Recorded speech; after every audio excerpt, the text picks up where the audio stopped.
Oi pessoal, tudo bem com vocês? Hoje a nossa aula será sobre fisiologia comparada, tegumento. Eu sou o Ronald, vem comigo na trilha da biologia. Então, o que é o tegumento? O tegumento é o revestimento externo do corpo dos seres vivos. E aqui falo seres vivos no geral, tá? Incluindo os unicelulares. E qual que é a função desse tegumento? Inicialmente, proteção contra o ambiente externo, então delimita um espaço, né, que é interno e separa isso do externo, dando proteção. E, além disso, a gente tem as funções de trocas com o meio externo. Tá? Como a gente pode perceber aqui, eu tenho diversos tipos de tegumento do lado direito da tela. A inicial ali representa a pele humana. A gente vê aí tegumento de um mamífero pluriestratificado, com pelos anexos. Tá? Aí logo depois a gente tem aqui um réptil com escamas e um peixe representado em azul também, mostrando escamas na epiderme. Tá? E por fim, a gente tem os anfíbios, que mostram muito essa questão das trocas com o meio, pois, como você pode notar na figura, a pele dele é mais úmida e mais fina, permitindo as trocas de gases, por exemplo, para a respiração acessória dos anfíbios, que é feita pela pele. Tá? Eles têm um pulmão muito rudimentar e aí tem um acréscimo na respiração através da respiração cutânea. Então, pessoal, nós vamos passar a falar sobre o tegumento desde os unicelulares até os pluricelulares. Nos unicelulares, fica claro que o tegumento é a própria membrana plasmática, uma dupla camada de fosfolipídios que vai ter as funções justamente de delimitar o ambiente, dar proteção para o ambiente interno, para as reações que acontecem na célula, tá? E também ter aquela função de permeabilidade seletiva, selecionando o que entra e o que sai da célula. Em algumas células de alguns organismos unicelulares, a gente vai ter secreções de material não celular, formando uma camada externa à membrana plasmática, que no caso a gente chama de parede celular. Ali do lado direito, apontado com a seta vermelha, a gente tem o desenho de uma célula que poderia ser de uma alga unicelular, por exemplo, uma célula eucariota. E aí você tem aí em amarelo a membrana plasmática, que seria o tegumento, e em verde a parede celular, que no caso dessa alga vai ser o que? De celulose. Tá? O mesmo tipo de parede celular que a gente também encontra nas células de um vegetal. E aqui embaixo a gente tem o desenho de uma célula eucariota, mostrando em evidência aí a dupla camada de fosfolipídios da membrana do tegumento dos unicelulares. A parede celular, então, ela forma um bloqueio mais rígido contra a entrada de substâncias, mas ela é porosa, então ela permite, de acordo com a necessidade da membrana, que aconteça a entrada e saída de materiais. Mas a coisa mais interessante sobre as paredes celulares, por exemplo, podemos citar a parede celular nas bactérias, é a ideia do controle osmótico, que é o controle da quantidade de água, um controle mecânico, uma barreira contra vamos dizer assim, a morte celular por excesso de entrada de água em ambientes hipotônicos em relação à célula. As bactérias usam muito a parede celular, inclusive alguns antibióticos atacam justamente a formação da parede celular e assim a bactéria, por ela ser hipertônica, vai absorvendo água, sem a barreira da parede celular, essa bactéria vem explodir, vem a sofrer a lise celular e aí o antibiótico fez o efeito. Esse é o exemplo, por exemplo, do antibiótico penicilina, né, nas bactérias aí, da ação da penicilina nas bactérias. Bom, e o tegumento dos invertebrados? Normalmente é uma única camada de células, então bem fino, tá? Por isso nesses invertebrados, como os vermes, como os artrópodes, a gente normalmente vai conseguir perceber algumas secreções que não são celulares, que não são formadas por células, são materiais diversos, né? Açúcares, lipídios, que vão auxiliar na proteção dessa camada fina que é a epiderme desses animais invertebrados. No caso dos nematelmídeos, por exemplo, alguns deles, como ascaris lumbricoides, têm que passar pelo sistema digestório humano já na fase de verme, já adulto ou em formação, E para se proteger dos ácidos estomacais, eles apresentam a cutícula, um muco protetor que evita essa corrosão pelos ácidos estomacais. Aqui embaixo, na figura abaixo, a gente tem um pedaço, né, um esquema de um pedaço de uma perna de um artrópode, mostrando aí o esquema do exoesqueleto, que no caso dos artrópodes é feito de quitina, e mostrando as várias camadas de quitina que existem nesse exoesqueleto. Desde a camada A, que seria a única camada de células da epiderme, como você pode visualizar lá, e aí a gente tem quitina ainda não calcificada na B, quitina calcificada na C, uma camada de pigmentos, tá? E a camada epicuticular, que é uma camada por cima de tudo isso, né, provavelmente lipídica, que dá uma impermeabilizada nesse revestimento de quitina desse artrópode. Né? A quitina é um polissacarídeo, então você vê aí que não é formado por células, né? Formado por moléculas aí que vão se aglomerando na parte externa da epiderme desses animais. No caso do tegumento dos vertebrados, aqui incluímos os peixes, anfíbios, répteis, mamíferos e aves, tá? A gente tem aqui uma camada de tegumento agora pluriestratificada, com várias camadas de célula, tá? E esse tegumento dos vertebrados é chamado de pele. A pele apresenta então duas camadas, tá? Dois tecidos. A epiderme, que é a camada externa, formada de tecido epitelial, e a derme, que é a camada interna, formada de tecido conjuntivo. E com relação à epiderme, que é a camada externa, o que podemos dizer? Como você pode notar na figura maior aí que representa a pele de um mamífero, a gente tem em cima umas células mortas misturadas com queratina, é a camada córnea, né, na parte mais superior aí dessa figura. E a gente tem um conjunto de células bem aglomeradas, bem próximas umas das outras. Esse é o tecido epitelial que forma a epiderme. Né? Nesse tecido, por exemplo, a gente tem células firmemente unidas e não há presença dos vasos sanguíneos. Note que os vasos sanguíneos estão mais abaixo, nesse tecido mais rosado e mais espaçado, onde você não vê tanto os núcleos celulares. Então, na epiderme, que é a camada superficial da pele, a gente não apresenta vasos sanguíneos, o que quer dizer que ela é avascular. Tá? Além disso, na pele dos vertebrados, a epiderme pode gerar diversos anexos, né? Estruturas acessórias que vão se formando nessa pele, a partir dessa epiderme. Uma dessas coisas são as glândulas, né? Conjuntos de células epiteliais que fazem secreção de determinadas substâncias. Nos peixes, por exemplo, eles são escorregadios porque apresentam glândulas mucosas que secretam um muco que ajuda na hidrodinâmica do bicho a ele flutuar com menos atrito, a ele nadar com menos atrito. Nos mamíferos, a gente tem os pelos, por exemplo, como anexos, tá? Pelos, unhas são anexos epidérmicos, as garras dos animais, como mostrado aí na pata do leão, são anexos epidérmicos. Tá? Nos peixes, as escamas, nos répteis, escamas queratinizadas para evitar a perda excessiva de água. E nas aves, como está mostrando aí a plumagem de um pavão na figura do lado, aí, acima da escama do peixe, tá? A gente tem as penas. Tudo isso anexos da epiderme que se formam em cada grupo animal. E aí, talvez você fique pensando assim, como que a epiderme, né, uma camada cheia de células, ela pode ser nutrida? Ela vai ser nutrida pela derme, onde a gente vai perceber que é um tecido diferente que apresenta vasos sanguíneos.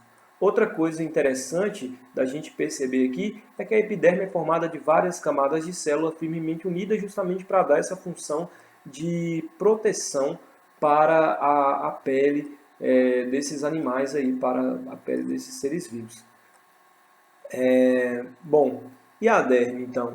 A derme é o tecido conjuntivo, né, formado por tecido conjuntivo propriamente dito, que é rico em proteínas colágeno, elastina e que por isso vai poder fazer a função de sustentar, de preencher esses espaços na pele, tá? Tem grande quantidade aí de fibras proteicas e, como eu disse nas imagens anteriores, mais anteriormente no vídeo, apresenta vasos sanguíneos que servem para a nutrição dos tecidos epiteliais e do próprio tecido conjuntivo. Função desse tecido: nutrição da epiderme, sustentação e união entre os tecidos, preenchimento. Tá? Destaco aqui a lâmina basal, a lâmina de proteínas de colágeno que gruda na primeira camada de células da epiderme. Não que eu tenha esquecido acabei de lembrar aqui que na epiderme também a gente tem, além dessas células produtoras de queratina, a gente tem na camada da epiderme os melanócitos, células produtoras de melanina, um pigmento que vai proteger a nossa pele contra a entrada dos raios ultravioletas. Raios ultravioletas esses que podem lesar a camada de proteínas existente no tecido conjuntivo, gerando a situação das rugas a longo prazo, que geram o envelhecimento aí da pele. Aqui a gente tem uma figura mostrando as duas camadas da pele e abaixo dessas duas camadas, da epiderme e da derme, a gente nota umas bolinhas amarelas aí, ó, que é a camada subcutânea. Já não faz mais parte da pele e é uma camada onde a gente apresenta um tecido adiposo, um tecido de gordura, né, que dá essa fofura aí para a pele, mas não faz parte da pele, é a hipoderme, a camada abaixo da pele. Essas setas que estão representadas na figura aí, elas estão mostrando vermelhas, estão mostrando glândulas, né? A primeira delas aí, mais recuada, está mostrando a glândula sudorípara em rosa, que secreta suor, que ajuda no controle da temperatura corporal. Já a segunda seta vermelha mais para dentro está apontando para um grupinho de células que secretam gordura, que secretam sebo, né? Aquele óleozinho que deixa a base do pelo. Você nota que ele está bem próximo do folículo piloso aí, então deixa a base do pelo oleosa com o tempo. Então, se você fica muito tempo sem tomar um banho, por exemplo, o seu couro cabeludo fica mais oleoso. A seta laranja está mostrando a base do pelo, o folículo piloso, que é vivo, né? E que por isso tem ali na sua base um pequeno vaso sanguíneo nutrindo 24 horas. E a seta amarela mais clara lá em cima está mostrando uma das terminações nervosas que a nossa pele tem, que emanam do tecido conjuntivo e que dão para a pele a sensibilidade, a percepção dos fenômenos que estão acontecendo no meio externo. Se está frio, se alguém pressiona a sua pele, se você leva uma agulhada, enfim, né? Qualquer sensação que você tenha na sua pele é percebida através dessas terminações nervosas que fazem parte do tecido nervoso. Agora, eu queria que vocês dessem uma pausa rápida no vídeo aí e resolvessem as questões 1 e 2 referentes a essas aulas em classe aí, por favor. Então, a questão 1 sobre tegumento aí está falando: a pele humana é o maior órgão do corpo humano. É constituída por dois tecidos, veja bem, o tecido epitelial, a epiderme, formado por células em constantes divisões, que empurram as mais velhas para as camadas superiores. E o tecido conjuntivo, a derme, é rico em diversas estruturas, tais como vasos sanguíneos, terminações nervosas e glândulas. Logo abaixo, não fazendo parte da pele, está a tela subcutânea, a hipoderme, formada por células adiposas responsáveis por armazenar gordura. Tendo por base essas informações, pode-se dizer, ao fazer uma tatuagem, que a agulha injetora de tinta penetra. Então, gente, tem a figura aí, não passe pelas figuras sem olhar a figura, tá? Nessa figura do tecido da pele aí, ó, de um mamífero aí, vai se fazer uma tatuagem. O que a gente nota aí nessa figura? A gente vê que tem o poro da glândula sudorípara, tem o tecido epitelial, tem a camada aí, a lâmina, né, o conjunto de células mais basais aí em roxo, e depois temos o tecido conjuntivo. Imagina o seguinte, já está falando nesse enunciado que a pele está em constante, principalmente a parte da epiderme, está em constante divisão e que as células de baixo empurram à medida em que vão produzindo novas células, vão empurrando as outras células para cima, até que essas células ficam achatadas e ficam fazendo parte da camada córnea, a camada mais de células mortas da pele que estão sendo sempre descamadas. né? Só para você ter uma ideia, 70% da poeira que você encontra em casa são células da sua pele que se soltaram, tá? Então, assim, solta muita célula da pele. Pensando que a tatuagem é um processo que é fixo, né? Que é, teoricamente, aí, um processo duradouro, ela tem que durar anos aí. Então, o que você acha? Vai aplicar essa tinta, esse pigmento na epiderme ou na derme? Então, tendo por base essas informações, essa discussão inicial do enunciado e a figura lá, pode-se dizer que ao fazer uma tatuagem, a agulha injetora de tinta penetra onde? Provavelmente penetra a epiderme e a derme, né? Deixando na derme o pigmento, tá? Então, a gente vai excluir aí, ó, essas camadas, outras camadas que não sejam a derme, tá? Lá na hipoderme estaria muito fundo, você talvez nem visualizasse direito o pigmento, e na epiderme ele ia ser jogado para fora, a tatuagem ia se desfazer com o tempo, ela ia apagar com o tempo. Então, a gente fica aí entre letra B. Só tem uma, né, na verdade, só tem a letra B falando da derme, então essa questão está muito tranquila aí, só lembrar então, só de ler o enunciado com cuidado, né? Na epiderme, para que a tinta não afete os vasos sanguíneos, isso não tem a ver, tá? Se ele picar um vaso sanguíneo aí, ele logo, logicamente vai ser um vaso sanguíneo bem pequeno, vai sangrar um pouquinho, não é o ideal em tatuagens, mas assim, ocorre esses sangramentos e ele não vai injetar na corrente sanguínea porque não tem vasos calibrosos aí nessa parte mais superficial da pele. Na letra B, na derme, pois se realizada na epiderme, a tinta injetada seria eliminada com as células queratinizadas mortas. Tá? O que mais correto aí é a resposta do gabarito letra B. Na hipoderme estaria muito fundo, tá? Na camada superficial da epiderme ela iria sair, tá? Teria apagado à medida em que as células vão sendo jogadas para cima e o pigmento estava ali entre essas células, ele ia sair junto. E na hipoderme está muito fundo. Então, pessoal, essa aqui é a nossa última questão, a questão 2 da PUC. A camada mais externa da pele de animais como répteis, aves e mamíferos apresenta queratina, uma proteína impermeabilizante. É incorreto afirmar que a epiderme queratinizada, então todas as alternativas têm alguma coisa certa sobre a importância da queratina na pele, exceto uma das alternativas. Então vamos lá. A queratina garante a proteção contra a desidratação excessiva? Claro, né? Se é uma proteína impermeável, vai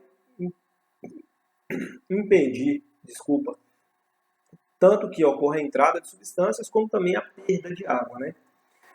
Facilita a entrada de nutrientes na célula? Não. Como a gente viu aqui na explicação da letra A, essa aqui está incorreta, né? Ela dificulta a entrada, é uma camada impermeabilizante. Impermeabilizar quer dizer dificultar a entrada, a absorção de alguma coisa, e é claro que é um caminho de duas vias, né? Impede tanto a entrada de alguma coisa quanto a saída.